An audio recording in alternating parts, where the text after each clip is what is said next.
नमस्कार दोस्तों, स्वागत है आप लोगों का ईडू एक्सप्रेस में। तो आइए, हिस्ट्री ऑप्शनल जो सिलेबस बीपीएससी का देख रहे थे हम लोग, उसका ये पार्ट 2 है। तो पार्ट 1 जो है आपको यहाँ पे आई बटन में लिंक में दिया हुआ है, यहाँ पे आप लोग देख सकते हैं। साथ में जो लिंक है वीडियो के डिस्क्रिप्शन में भी दिया हुआ, तो वहाँ जाके आप लोग पार्ट 1 देख सकते हैं। ये पार्ट 2 है। तो आइए हम लोग देखते हैं। देखिए, पार्ट 1 में हम लोगों ने देखा था कि ये पूरा जो इतिहास का डिस्ट्रीब्यूशन है वो 300 मार्क्स का है, 3 घंटे का होता है, 12 प्रश्न आते हैं, 6 प्रश्न को लिखना होता है। साथ में आपके जो विभिन्न सब्जेक्ट है उसके बीच में जो आपका पूरा सेक्शन वाइज किया गया है। तो ये सेक्शन 1 जो है, ये सेक्शन 1 है और ये दोनों सेक्शन 2 है। तो हम लोग पार्ट 1 में जो है आपका सेक्शन 1 को कंप्लीट कर दिए। तो आप लोग देख सकते हैं जाके, आप लोग आई बटन में और डिस्क्रिप्शन में वीडियो लिंक है, तो आप लोग जरूर देख लें पार्ट 1 को। उसके बाद अब इस वीडियो में हम लोग सेक्शन 2 का देखेंगे, पार्ट 1 और पार्ट 2। इस सेक्शन 2 का पार्ट 1 और पार्ट 2 को हम लोग देखेंगे इस वीडियो में पूरा फुल डिटेल से। साथ में वीडियो में मैंने जो सेक्शन 1 का वीडियो बनाया था उसमें जो इंपॉर्टेंट टॉपिक है, जिससे प्रश्न पूछे जाते हैं बीपीएससी में, उससे संबंधित जो टॉपिक महत्वपूर्ण है उसे भी मैंने इंगित किया है। उसी रूप से मैं इस वीडियो में भी जो महत्वपूर्ण टॉपिक है उसे भी इंगित करते, पॉइंट आउट करते हुए चलूँगा। तो आइए, इसके साथ मैं मनीष कुमार मेरे बारे में देख सकते हैं। तो उसके साथ में आप ईडू एक्सप्रेस से विभिन्न सोशल साइट से जुड़ सकते हैं, लिंक नीचे डिस्क्रिप्शन में दिया होगा। तो आप लोग जाकर विभिन्न सोशल साइट्स पे जरूर जुड़िए। साथ में अगर आप ये वीडियो यूट्यूब पे देख रहे हैं तो चैनल को सब्सक्राइब कीजिए, हिट द बेल आइकन। अगर आप फेसबुक पे देख रहे हैं तो पेज को लाइक कीजिए। आइए हम लोग बढ़ते हैं। अब लोग देखिए, ये सेक्शन 2 में अगर बात किया जाए तो पार्ट 1 जो है इसका, उसको अच्छे से देखते हैं पूरा सिलेबस में क्या किया गया है। तो ये पहला पॉइंट है, ऐतिहासिक शक्तियों और कारक जिनकी वजह से अंग्रेज का भारत पर आधिपत्य हुआ। विशेषताएं, बंगाल, महाराष्ट्र और सिंध के संदर्भ में भारतीय ताकतों द्वारा प्रतिरोध और उनकी असफलताओं के कारण। तो यह जो है, यह भी आप लोगों को देखना है कि किस वजह से जो है अंग्रेज जो है यहाँ पे आ पाए, कैसे व्यापार करते हुए वो वहाँ पे राजनीतिक शक्ति को अधिग्रहण करना प्रारंभ कर दिए और वो धीरे धीरे अपने जो पावर है वो पूरे भारत भर में फैला दिए थे। तो उसके बारे में अच्छे से देखना है। देखिए, ये जो पूरा सिलेबस है आपको मैं बता दूं, ये बीपीएससी आयोग के वेबसाइट पर उपलब्ध है। तो आप लोग जाकर वहाँ से पीडीएफ भी डाउनलोड कर सकते हैं और अच्छे से पढ़ सकते हैं, अगर प्रिंट आपको अच्छे से नहीं दिख रहा हो तो। आइए हम लोग पर भी इस वीडियो में देखने का प्रयास करते हैं, सुनने का प्रयास करते हैं टॉपिक को। दूसरा पॉइंट है, रजवाड़ों पर अंग्रेजों का प्रमुख विकार। तो जो अगर रजवाड़ों के साथ में जो संबंध किया गया था, सहायक संधि किया गया था, व्यवगत सिद्धांत किया गया था, उसके अलावा भी जो भी जो इसके संबंध थे उसका क्या विकार हुआ, यानी क्या इफेक्ट हुआ, उसका क्या उसका दुष्प्रभाव पड़ा। उसके बाद तीसरा पॉइंट की बात किया जाए तो उपनिवेशवाद की अवस्था, जो उपनिवेश के जो चरण थे, अवस्थाएं थे, उसके बारे में पढ़ना है। जैसे कि अपना वित्तीय चरण में, पूंजीवादी चरण में, इस प्रकार जो चरण बांटा गया है इस इतिहास को, मॉडर्न हिस्ट्री को, उसके अकॉर्डिंग पढ़ना है। उसके अलावा क्या है कि प्रशासनिक ढांचे, नीतियों में परिवर्तन, जैसे कि राजस्व में चेंजेस हुआ था, जो परमानेंट सेटलमेंट लाया गया था, रियायतवाड़ी लाया गया था, महलवाड़ी लाया गया था, उसके बारे में पढ़ना। उसका न्याय के बारे में पढ़ना, न्याय में कैसे जुडिशल सिस्टम लाया गया था, जैसे कल सभी जो महानगर थे वहाँ पे बनाया गया था कोर्ट। उसके बाद कैसे कैसे निचले स्तर तक भी जिला कोर्ट बनाया गया था, उसके बारे में पढ़ना। उसके बाद समाज जो था उसके बारे में, उसका शिक्षा, ये बहुत ही महत्वपूर्ण है। शिक्षा के संदर्भ में बहुत सारे बदलाव किए गए थे, मैकाले का नीति से लेकर बहुत सारे वुड डिस्पैच आया, बहुत सारे आया इसमें। तो ये भी महत्वपूर्ण, सब लोग पढ़ लीजिएगा। जो कमेटी हुई है शिक्षा के, क्या क्या रिकमेंडेशन किए थे और क्या इम्प्लीमेंट किया हुआ था। उसके बाद अगर बात किया तो इसके शिक्षा संबंधी परिवर्तन और ब्रिटिश औपनिवेशिक हितों में उनका संबंध, जो इसके जो औपनिवेशिक हित थे उसका क्या से यहाँ तक ये पूर्ति कर पाता था, उसका राजस्व, न्याय, समाज और शिक्षा के जो परिवर्तन बिंदु थे। अगला पॉइंट देखते हैं, चौथा पॉइंट, ब्रिटिश आर्थिक नीति और उनका प्रभाव। जो आपका जो ब्रिटिश जो ट्रेंड ऑफ वेल्थ का जो थ्योरी बोला जाता है, तो उसका जो डिसइम्पैक्ट है वो एक तरह से इम्पैक्ट है ये इस ब्रिटिश आर्थिक नीति का। उसके बाद है दूसरा, कृषि का वाणिज्यीकरण, कॉमर्शियलाइजेशन ऑफ एग्रीकल्चर। तो किस प्रकार से जो यहाँ पे जो खेती को धीरे धीरे वाणिज्यिक रूप प्रदान किया गया, चाय की खेती, गन्ने की खेती, कपास की खेती, इन सब चीज़ों को बल प्रयोग किया गया, बल दिया गया, नील की खेती, इन सब पर बल दिया गया था। उसके अलावा अगर बात किया जाए तो ग्रामीण ऋणग्रस्तता, जो आपका जो ग्रामीण जो ऋणग्रस्तता था, कर के बोझ के कारण किस प्रकार से किसान जो थे वो ऋण में पर चले जाते थे और कैसे साहूकार उसका फायदा उठाते थे, इन संबंध में भी पढ़ना। उसके बाद है कृषि श्रमिकों की वृद्धि, जो कि धीरे धीरे कृषि जो श्रमिक है उसकी वृद्धि हुई थी, उसके बारे में।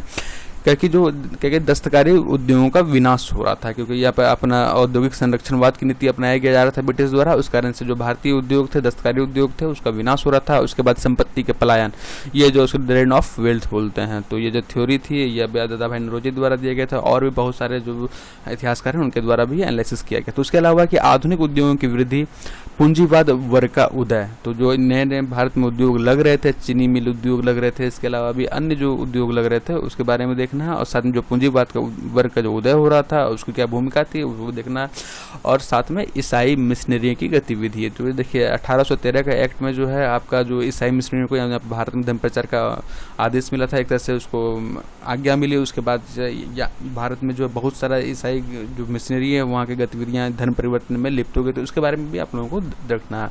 अब 5वां पॉइंट की बात किया जाए तो भारतीय समाज के पुनर्जीवन के प्रभाव, सामाजिक धार्मिक आंदोलन, सुधारकों के सामाजिक धार्मिक राजनीतिक और आर्थिक विचार, उनकी भविष्य दृष्टि। देखिए इस टाइम में से क्या है कि जो सामाजिक सुधार हुए थे आपका बहुत सारा राजा राम मोहन राय, उसके अलावा बहुत सारे जो थे आपके समाज सुधारक, उन लोगों की भूमिका पढ़ना। उसके अलावा जैसे कि आपका बहुत है, विवेकानंद हैं, उसके बाद दयानंद सरस्वती हैं।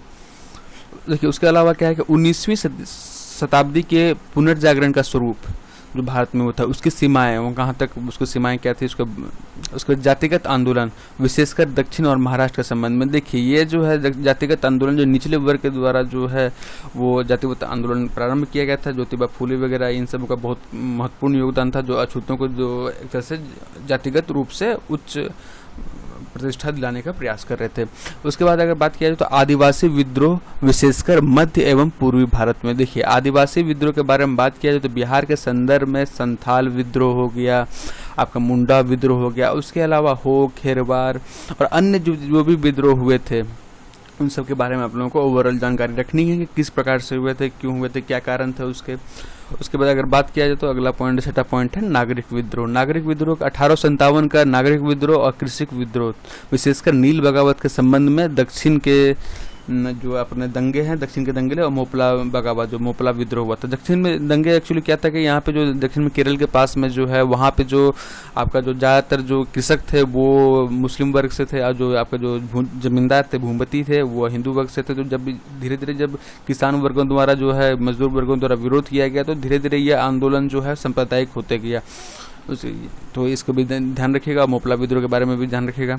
उसके अलावा देखिए ये नागरिक विद्रोह में 1857 का जो विद्रोह है ये बहुत ही महत्वपूर्ण, तो मैं इसे स्टार मार्क टिप करूंगा, यह आपके परीक्षा के दृष्टिकोण से बहुत ही महत्वपूर्ण है। तो 1857 का स्वरूप विद्रोह, जैसे आगे देखिए हम लोग क्या है, जैसे भारतीय राष्ट्रीय आंदोलन का उदय, तो ये तो अगला टॉपिक है। उसके पहले आप लोग 1857 के विद्रोह का जो है आप लोग स्वरूप के बारे में अच्छे से जानें, किन इतिहासकारों ने क्या मत दिया है।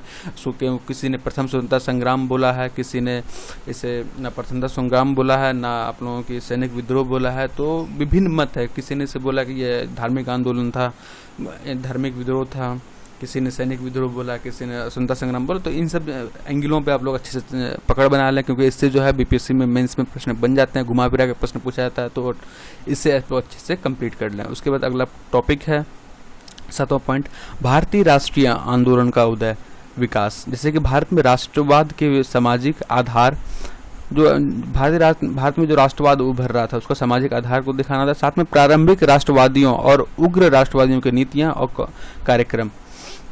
उग्र क्रांति दल, देखिए ये जो आपका बात किया है तो 1857 के बाद अगर महत्वपूर्ण रूप से देखा जाए तो 1885 में जो कांग्रेस का गठन हुआ, कांग्रेस से गठन बढ़ा, उसके बाद धीरे धीरे जो यहाँ के भारत के जो लोग थे उसको जो संवैधानिक तौर पे अपनी मांग रखने का एक बहुत बड़ा मंच मिला। धीरे धीरे ये जब यहाँ पे राष्ट्रवाद की जो एक गुत्थी है उसमें सब बनते चले गए, वो राष्ट्रवाद में प्रेरित हो रहे थे, राष्ट्रवाद से। तो आगे धीरे धीरे राष्ट्रवाद, ये जो उग्र राष्ट्रवाद में उभर जाता है, जो आपको आगे कांग्रेस के अंतर्गत नरम दल और गरम दल के रूप में देखने को मिलता है। तो जो इन दोनों की नीतियां थी उनको अच्छे से समझना है, इन दोनों के अंतर को समझना है, समानता को समझना है। इसके अलावा क्या थे, नीतियां और कार्यक्रम को देखते हुए उग्र क्रांतिकारी दल जो उदय हुए थे, बहुत सारे युवाओं में जो है जो इसके अंग्रेजों के प्रति हिंसा की भावना थी, तो उस कारण से भी बहुत HRSA मैंने कि हिंदुस्तान सोशल रिपब्लिक पार्टी इस टाइप की गठन हुई थी, और सभी बहुत सारे क्रांतिकारी दल हुए थे, जिसमें आपको महान क्रांतिकारी आप देख सकते हैं कि भगत सिंह वगैरह, सुखदेव वगैरह, आज़ाद सिंह। तो ये सब जो है अपने जान का बलिदान देकर अपने बलिदान देके पूरे देश को आज़ाद कराने का एक क्रांतिकारी तरीका अपना रहे थे। तो उनके बारे में, दल के बारे में देखना। उसके बाद आतंकवादी सांप्रदायिकता का उदय और विकास। तो आतंकवादी और सांप्रदायिकता को देते, आतंकवादी किन्हें कहा गया? एक तरह से अगर ब्रिटिश रिकॉर्ड्स में देखा है तो आपको भगत सिंह को भी आतंकवादी कहा गया था। तो ये अंग्रेजों के अकॉर्डिंग है, तो इसको ध्यान रखिएगा। साथ में जो अंग्रेजों के द्वारा जो फूट डालो राज करे की जो नीति थी, उसके अंतर्गत जो सांप्रदायिकता जो उद्भव हुआ, जैसे 1909 का आप लोग पढ़े होंगे, जिसमें से आपको मुस्लिम को आरक्षित सीट कर दिया गया था। तो ये इन सब चीज़ों का क्या किया अंग्रेजों ने फूट डालने का काम किया, क्योंकि 1897 के विद्रोह में अगर देखा है तो हिंदू और मुस्लिम संयुक्त रूप से अंग्रेजों के विरुद्ध रहे थे। तो इसके बाद से 1897 के बाद से काफ़ी चेंजेस किए गए, आपके सैनिक में चेंजेस किए गए, प्रशासक में चेंज किए गए, बहुत सारा नया नया सैनिक का दल बनाया गया, जो इसमें क्षेत्रीयता और इन सब चीज़ों को बल दिया गया। और साथ साथ में क्या है, फूट डालने का भी काम किया गया, जो आगे जो है विकसित रूप आपका सांप्रदायिकता के रूप में दिख सकता है, जो भारत में आज़ाद होने के पहले और आज़ाद होने के बाद में जो अभी तक नाउ रिसेंट डेज अभी भी आप लोग सांप्रदायिक घटना को आसपास क्षेत्रों में देख सकते हैं। जैसे दिल्ली में इसी साल अभी दिल्ली में हुआ था सांप्रदायिक घटना, सीए के विरोध और सीए के समर्थन के कारण। तो यह जो सांप्रदायिकता का बीज जो था, इन दोनों के हिंदू मुस्लिम झगड़े के बीज जो है, कहीं ना कहीं अंग्रेज के समय में यह काफ़ी अच्छे तरह से तुल दिया गया था, यानी इसको बढ़ाया गया था। अब आगे देखते हैं हम लोग, भारत की राजनीति में गांधी जी का उदय, यह बहुत महत्वपूर्ण टॉपिक। तो गांधी जी से एक प्रश्न बनता ही है, तो आप लोग इसे जरूर से जरूर खत्म कर लीजिए। जो टॉपिक 7वां पॉइंट देख रहे हैं तो इसे भी खत्म कर लें आप लोग अच्छे तरीके से। गांधी जी का उदय स्टार्टिंग से लेकर के, उनका जन्म से लेकर कैसे क्या हुआ, तो पूरा उनकी लाइफ हिस्ट्री देख लें आप लोग। बीपीएससी की तैयारी कर रहे हैं तो, क्योंकि बीपीएससी के लिए गांधी जी बहुत महत्वपूर्ण व्यक्तित्व हैं। तो उसके बाद आगे देखते हैं कि और उनके जन आंदोलन के तरीके, तो उनके जैसे जन आंदोलन के तरीके जो थे, जैसे अहिंसा का पालन करना, उसके बाद सत्याग्रह करना, उसके बाद जो है संवैधानिक प्रक्रियाओं को पालन करना के तरीके से उन लोग सुधार चाह रहे थे, सुधारवादी उनकी नीतियाँ थी। तो ये सब चीज़ों को देखना है। साथ में जैसे कि अनेक रचनात्मक कार्यक्रम भी प्रारंभ किए गए थे, और साथ में इनका जो महत्वपूर्ण आंदोलन रहा, जैसे कौन, असहयोग आंदोलन आपका 1920 के दौरान रहा था, उसको सविनय अवज्ञा आंदोलन जो 1930 के दौरान रहा था, उसके भारत छोड़ो आंदोलन 1942 के दौरान। तो ये 3 आंदोलन प्रमुख रूप से आप लोग अच्छे से देख लें, कारण देख लें, कार्यक्षेत्र देख लें, प्रभाव देख लें, और इन तीनों में अंतर भी देख लें, इन तीनों में रूप में, संरचना में, कार्य में अंतर देख लें, इन तीनों का देख लीजिएगा आप लोग जरूर। आगे बढ़ते हैं हम लोग, ट्रेड यूनियन और किसान आंदोलन। ये ट्रेड यूनियन और किसान आंदोलन भी ये बहुत महत्वपूर्ण है, तो इससे भी प्रश्न किसान आंदोलन से बन सकते हैं। तो आप लोग इसमें वीडियो बनाया, तो आप लोग बिहार के संदर्भ में किसान आंदोलन है, तो आप लोग आई बटन में देख सकते हैं या लिंक में भी जाकर देख सकते हैं। आप लोग हिस्ट्री का जो मैंने जो पूरा सीरीज बनाया है बीपीएससी के लिए, GS1 के लिए, तो उसमें किसान आंदोलन को कवर किया गया है। तब आगे हम लोग बढ़ते हैं हम लोग जल्दी से, रजवाड़ों की जनता के आंदोलन। देखिए जो राजा थे, जहाँ के जो अंग्रेजों के द्वारा जो संधि किया गया था, उनके द्वारा किया गया था, वो अपने जगह पे स्वायत्त थे अब शासन करने के लिए, लेकिन वो जो बाहरी विदेशी संबंध और बहुत सारे महत्वपूर्ण निर्णयों में अंग्रेजों का हाथ होता था। तो क्या क्या रजवाड़ों जहाँ थे, वहाँ पे भी धीरे धीरे जनता के बीच में आंदोलन की भावना तीव्र होती गई, वो भी राष्ट्रवादी आंदोलनों से जुड़ते गए। उसके बाद कांग्रेस, समाजवादी और साम्यवादी। कांग्रेस का धीरे धीरे, जैसे आप लोग जानते होंगे कि असहयोग आंदोलन के बंद करने के बाद 1922 के बाद 1923 में जो है आपका मोतीलाल नेहरू वगैरह, CR दास वगैरह मिल के जो है आपका कांग्रेस के अंदर के ही जो समाजवादी संगठन का गठन किए थे। तो इन सब चीज़ों को देखिएगा, और ये तीनों टर्म जो है, समाजवादी किसे कहते हैं, साम्यवादी किसे कहते हैं, ये इन सब जो टर्म का बेसिक जो अंतर है या बेसिक जो डिफिनेशन है, उस सबको अच्छे से आप लोग कंप्लीट कर लीजिएगा। आगे बढ़ते हैं हम लोग, राष्ट्रीय आंदोलन के प्रति ब्रिटेन की सरकारी प्रतिक्रिया। तो देखिए जो यहाँ पे जो आंदोलन चल रहे थे भारत में, उस पर ब्रिटेन क्या, जैसे कैसे क्या रिप्लाई कर रहा था, कि जैसे कि यहाँ पे ब्रिटेन द्वारा भी एक तरह से तुष्टिकरण की नीति अपनाई गई थी, यहाँ पे जो ये सब आंदोलन को शांत करने के लिए कभी कभी दमन का भी सहारा लिया गया था। जैसे कि अब 1919 का काला कानून पढ़ सकते हैं, जान सकते हैं, रोलेट एक्ट इसको बोला जाता है। तो उस रूप से और भी अन्य जो कहते हैं प्रेस पे प्रतिबंध लगाया गया, उसके बाद बहुत सारे मैंने कड़े रूप से दमन किया गया, उनको बर्बर तरीके से दमन किया गया। तो उन संबंध में देखिए, उसके बाद क्या है कि जो सरकारी प्रतिक्रिया के अंतर्गत अगर देखा जाए तो जैसे बहुत सारे संवैधानिक सुधार भी किए गए थे। तो सुधारों के अंतर्गत 1909 वाला जो था, देखिए ये मार्लियामेंटो रिफॉर्म था, 1935 वाला था, ये कहते हैं उसके बाद 1919 में भी दिया गया था मॉन्टेग्यू चेम्सफोर्ड रिकॉर्ड, 1935 में दिया था भारतीय स्वतंत्रता अधिनियम जो यानी जो हुआ था, ये सब भी आप लोग देख सकते हैं। भारतीय स्वतंत्रता अधिनियम 1947 में पारित हुआ था। 1935 में जो भारतीय संविधान पारित किया गया था, तो अब लोग देख लीजिए जो भी सरकारी प्रतिक्रियाएं हुई थी। उसके बाद क्या है कि संवैधानिक प्रतिवर्तनों के बारे में कांग्रेस का रुख, यानी जो भी संवैधानिक परिवर्तन किए जा रहे थे, जो भी एक्ट्स वगैरह इंट्रोड्यूस किया जाता है, उसके बारे में कांग्रेस का क्या रुख था, तो उसके बारे में देखना है। उसके साथ में आज़ाद हिंद फौज, 1946 के नौसेना विद्रोह, भारत का विभाजन और स्वतंत्रता की प्राप्ति, तो यह आप लोगों को कंप्लीट रूप से भारतीय स्वतंत्रता जो राष्ट्रीय आंदोलन का पूरे रूप से यह समग्र विश्लेषण को आप लोगों को अच्छे तरीके से देखना है कि क्या भूमिका थी आज़ाद हिंद फौज की, यानी आपको जो सुभाष चंद्र बोस है उसके बारे में भी अच्छे से देखना है। उसके साथ में 1946 का नौसेना विद्रोह जो हुआ था, और भारत का विभाजन और स्वतंत्रता की प्राप्ति, जो भारतीय स्वतंत्रता अधिनियम जो पास किया गया था उसके आधार पर भारत का विभाजन और स्वतंत्रता की प्राप्ति हुई थी, और आपका पाकिस्तान बना था और कुछ स्वतंत्र राज्य को स्थापित करने का मौका दिया गया था, लेकिन यह सफल नहीं हो पाया। तो अगर देखा जाए तो आपका आधुनिक भारत में आप लोग जैसे कि 1857 विद्रोह है, इससे अच्छे तरीके से खत्म कर लो। उसके बाद यहाँ पे जो सामाजिक या धार्मिक जो सुधार हुए थे, जिसमें आपका राजा राम मोहन राय हो गया, उसके बाद आपका दयानंद सरस्वती हो गया, विवेकानंद हो गया, उसके अलावा भी और भी बहुत सारे संस्थाएं जो उद्भव हुई थी और सारे जो संरचनाएं जो उद्भव हुई थी, तो उनका जो सामाजिक सुधार में जो योगदान था उस सबको भी आप लोग ध्यान रखें। तो ये आपके लिए इम्पोर्टेंट होता है। दूसरा 1857 के संबंध में जो विद्रोह का परिणाम था, कारण था, स्वरूप था, प्रभाव था, इन सब के बारे में भी अच्छे से देख लीजिए। उसके बाद अगर तीसरा बात किया जाए तो आप राष्ट्रवादी आंदोलन का उदय के बारे में बात की जाए, और क्रांति गति जैसे कि अपना नरम दल गरम दल, उसके बाद क्रांतिकारी गतिविधियों का जो उदय हुआ, उसके बाद सांप्रदायिकता का उदय विकास हुआ। इसके साथ में सबसे महत्वपूर्ण है गांधी जी का उदय, जिसमें गांधी जी की जो आप राष्ट्रीय आंदोलन में भूमिका थी, असहयोग सविनय अवज्ञा, भारत छोड़ो आंदोलन, इस टाइप के जो हुए थे। उसके बाद किसान आंदोलन था, वो सब का भी आप लोगों को प्रभाव देखना है, उस सब के बारे में भी अच्छे से पढ़ना है। तो इसको आप लोग जरूर अच्छे से कर ले गांधी जी के संबंध में। इससे अगर आप लोग कर लेते हैं तो जरूर है कि आप लोग 2 क्वेश्चन को आराम से लिख पाएंगे इन सब टॉपिक को करने के बाद। अब हम लोग सेक्शन 2 का जो आप लोग देख चुके हैं क खंड, अब हम लोग ख खंड देखते हैं। सेक्शन 1 खत्म हो चुका हम लोगों का। अब सेक्शन 2 के भाग 2 को देखते हैं हम लोग, यानी पार्ट 2 को। तो क है विश्व इतिहास का यह भाग है। तो विश्व इतिहास में हम लोगों को कहाँ से पढ़ना है, एक तरह से दिखाया तो सामंतवाद का पतन, यानी 1500 से 1950 तक के इतिहास को पढ़ना है, नहीं कि आपका द्वितीय विश्व युद्ध के बाद आपको यूएन के गठन तक पढ़ना है अच्छे तरीके से।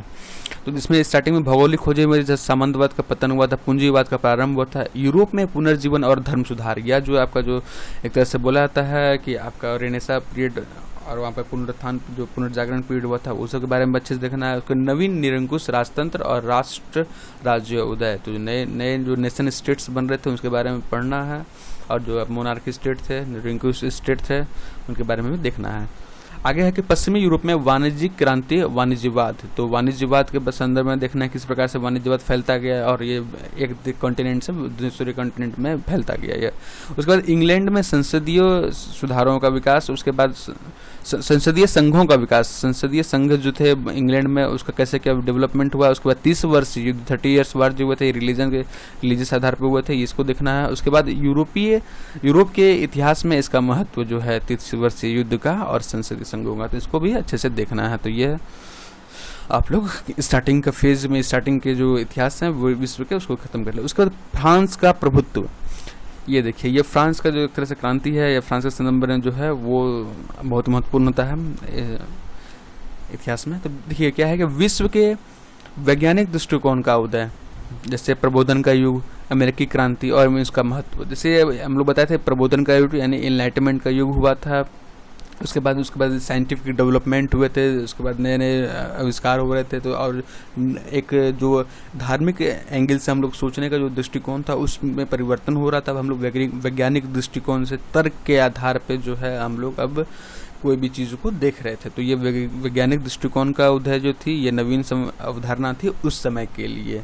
इनलाइटमेंट और आपका रेनेसा पीरियड के बाद इसके बाद देखते हैं अमेरिकी क्रांति जो थी यह बहुत ही अमेरिकन वार जो थी इंडिपेंडेंस, ये बहुत महत्वपूर्ण थे, तो इसका भी महत्व भी आप लोग देखना है। अब आगे बढ़ते हैं तो हम लोग सबसे महत्वपूर्ण है फ्रांस की क्रांति। तो ये देखिए आपका जो अगर इंपॉर्टेंट टॉपिक किया जाए तो आपको अमेरिकी क्रांति भी इंपॉर्टेंट टॉपिक है, क्योंकि अभी के समय में अगर भारत अमेरिका के संबंध जो काफ़ी प्रगाढ़ होते जा रहा है, देखिए इसलिए इसका महत्व अभी है। आगे हम लोग पढ़ते हैं फ्रांस की क्रांति तथा नेपोलियन का युग। देखिए फ्रांस की क्रांति ये बहुत महत्वपूर्ण होता है इतिहास में, विश्व इतिहास में खासकर। तो इसके जो कारण थे, परिणाम थे, इसका कैसा क्या विकास हुआ, उसके बाद जो नेपोलियन का जो उदय हुआ, नेपोलियन युग यानी 1789 से 1815 तक, तो नेपोलियन का जो एक तरह से इसको नेपोलियन को क्रांति का पुत्र भी माना जाता है, क्रांति का हंता भी माना जाता है, यानी क्रांति को खत्म करने वाला माना जाता है। तो इस प्रकार से जो भी फ्रांस की क्रांति से जोड़ के नेपोलियन को अच्छे से पढ़िएगा और इसका जो कॉन्टिनेंट जो एक्सपेंशन हुआ था, किस प्रकार की नीतियों को पालन किया गया था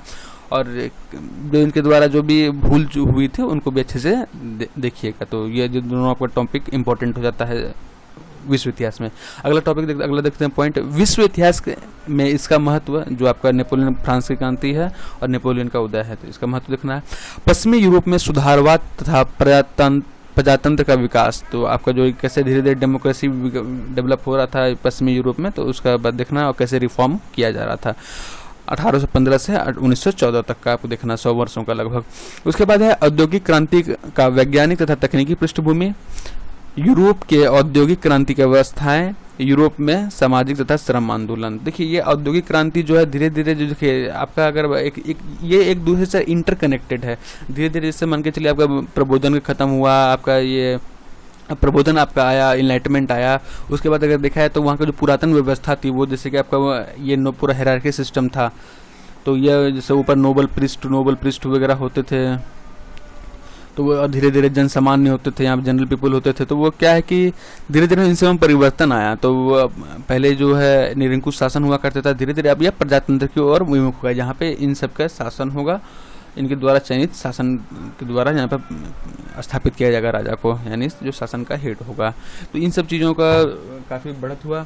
उसके बाद अगर बात किया जाए तो जहाँ पे जब इन सब के कारण जो है एग्रीकल्चर में काफ़ी सरप्लस प्रोडक्शन हुआ, एग्रीकल्चर सरप्लस प्रोडक्शन के कारण जो है औद्योगिक क्रांति को बल मिला, यहाँ धीरे धीरे औद्योगिक क्रांति का विकास हुआ। यहाँ पे वैज्ञानिक दृष्टिकोण का पहले भी उद्भव हो चुका था और यहाँ पे रिसर्च डेवलपमेंट और विभिन्न खानों का अब पता लगने के कारण जो है यह प्रारंभ हुआ औद्योगिक क्रांति। और इसका जो सबसे ज़्यादा अगर एक तरह से लाभ अगर प्रथम औद्योगिक क्रांति का बोला जाता है यूरोप में, तो वो ब्रिटेन में हुआ था। क्योंकि ब्रिटेन के पास उस टाइम में जो औद्योगिक विकास की जितनी भी व्यवस्थाएं थी, जितना भी माहौल था यह इसके अनुकूल था, तो इसका काफ़ी अग्रतम विकास हुआ। बाद में भी अन्य यूरोपीय कंट्रीज़ का विकास हुआ। तो इसके बाद जो है औद्योगिक क्रांति के बाद अगर देखा है तो जो श्रम संघ आंदोलन स्टार्ट हुए और इसी टाइम में जो आपका जो कार्ल मार्क्स की थ्योरी और जो वर्ग संघर्ष की थ्योरी वगैरह है इस टाइम में इंट्रोड्यूस हुए। तो ये सब चीज़ों को अच्छे से देख लें आप लोग। अब हम लोग आगे पढ़ते हैं, यानी आगे देखते हैं पॉइंट को।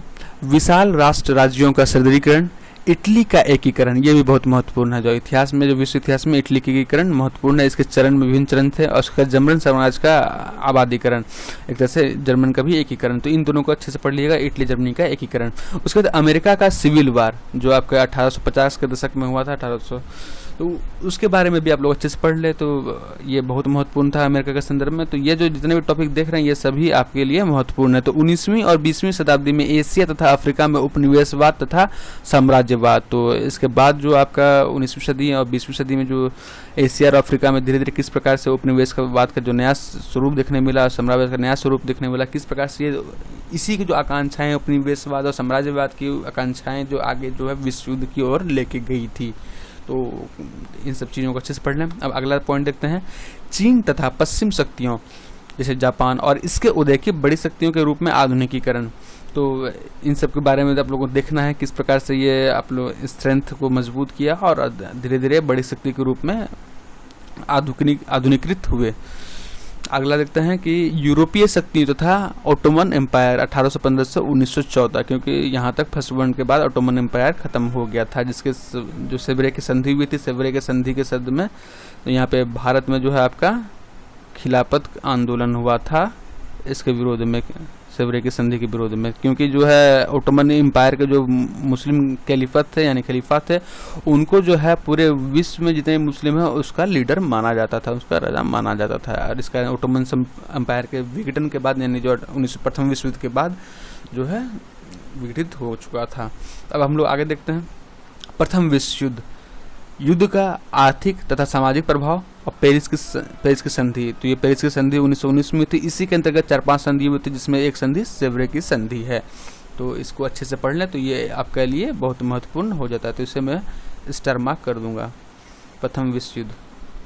अब आगे देखते हैं हम लोग रूस की क्रांति 1917। यह भी बहुत महत्वपूर्ण है, क्योंकि अब प्रथम विश्व युद्ध में के दौरान रूस भी इन्वॉल्व होता है। फिर धीरे धीरे ये अलग हुआ, अपने को अलग किया, क्योंकि उस टाइम जो रूस की आर्थिक सामाजिक पुनर्निर्माण जो थी उसके संबंध में पढ़ना है। कैसे क्या किया गया था, कैसे जार वंश का पतन हुआ, उसके बाद नए वहाँ डेमोक्रेटिक हुए, कैसे वहाँ साम्यवादी सरकार गठित हुई और नए नए चीज़ जो लाया गया, उसके पंचवर्षीय योजना लाई गई और जो पुनर्निर्माण कार्य किए गए उसके बारे में अच्छे से देखना है आप लोगों को। उसके बाद है इंडोनेशिया, चीन, हिंद चीन में राष्ट्रवादी आंदोलन जो भी अब हो, जैसे कि यहाँ पे हिंद चीन जो हो मिन्ची की भूमिका बोली जाती है, हिंद हो मिन्ची की भूमिका जो है, उसके माओ से तुंग है। उसके बाद उसके अन्य जो भी यहाँ पे राष्ट्रवादी आंदोलन को जो प्रणेता थे उनकी भूमिका को अच्छे से देखना है, क्योंकि यहाँ पे जो है आप अभी जो देख रहे हैं अभी चीन की जो अभी सरकार है, तो कहीं ना कहीं ये उस टाइम के जो राष्ट्रवादी आंदोलन था उससे, साम्यवादी आंदोलन था उससे यह प्रेरित है। आगे हम लोग देखते हैं अब कि चीन में साम्यवाद का उदय, इसको बहुत महत्वपूर्ण है। माओ से तुंग और वहाँ पे जो उसकी जो पार्टी थी वो साम्यवादी पार्टी थी, उसका कैसे क्या राष्ट्रवादी उसको कहा जाता था वहाँ के संदर्भ में, तो उसका कैसे क्या हुआ, कैसे पावर को पूरा कैप्चर कर लिए, कैसे कैसे धीरे धीरे एक्सपेंशन किया, उसके बारे में देखना है। उसके बाद उसको उदय और स्थापना देखना है, कैसे उदय हुआ, कैसे स्थापित हुआ।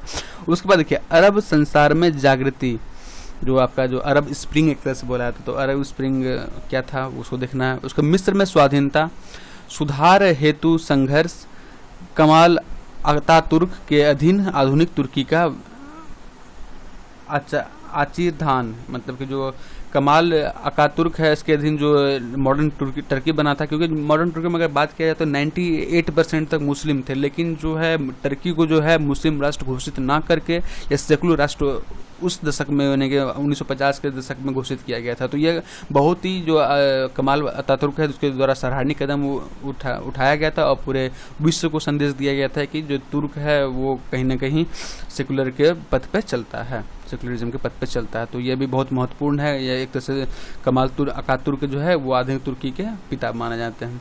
अब अगर बात किया जाए तो अरब राष्ट्रवाद का उदय, तो ये अरब राष्ट्रवाद है, अरब नेशनलिज्म, तो इसके भी बारे में आप लोगों को देखना है।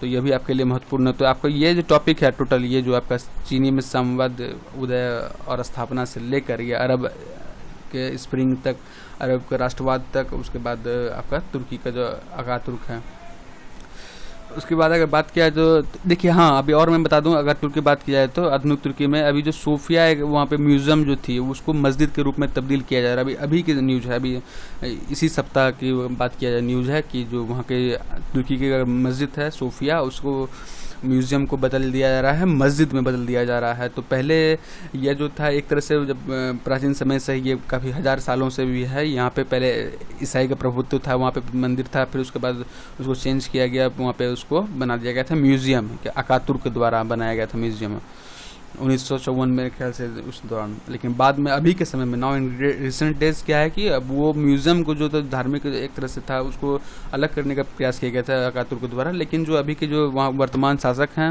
वर्तमान जो वहाँ पे अभी सरकार है, वो जो है उसी सोफिया संग्रहालय को फिर से मस्जिद बना रही है। तो एक तरह से यह जो है उसका जो व्यू है जो तुर्की का, जो मॉडर्न तुर्की का, उसमें डिफरेंस दिखाता। तो आप लोग जो आज के समय में कोई भी घटना अगर हो रही है तो कहीं ना कहीं वो इतिहास से रिलेटेड होती है, तो आप लोग इस समय में जाके देख सकते हैं कि कैसे क्या उस टाइम में सोच था वहाँ के लोगों का, क्यों किया गया था उसको और अभी क्यों किया जा रहा है। तो ये सब के बीच में आप अच्छे से अंतर समझ सकते हैं अन्य स्टूडेंट्स के मुकाबले जो इतिहास को अच्छे से पढ़ते हैं, या फिर जिसका ऑप्शनल है। अगला पॉइंट है 1929-1932 का विश्व वलन, जो विश्व वलन था, विश्व वलन मतलब एक तरह से 1900 ग्रेट डिप्रेशन जो था 1929 के दौरान, जो महामंदी थी अफ्रीका ये अमेरिका के जो महामंदी थी 1919 के दौरान, उसको ग्रेट डिप्रेशन बोला गया था। तो उसके बारे में और जो उसका विश्व प्रभाव पड़ा था उसके बारे में अच्छे से अध्ययन करना है। साथ में जो फ्रैंकलिन डी रूजवेल्ट का नया जो व्यवहार था, न्यू डील पॉलिसीज़ को बोला जाता था रूजवेल्ट की, तो उसकी न्यू डील पॉलिसी क्या थी, और उसके बारे में ये कहाँ तक ये जो सफल रहा मंदी को हटाने में। तो ये सब चीज़ को अच्छे से पढ़ना है, को रिलेट करके इस दोनों को, मंदी को और यहाँ पे रूजवेल्ट का नया व्यवहार को।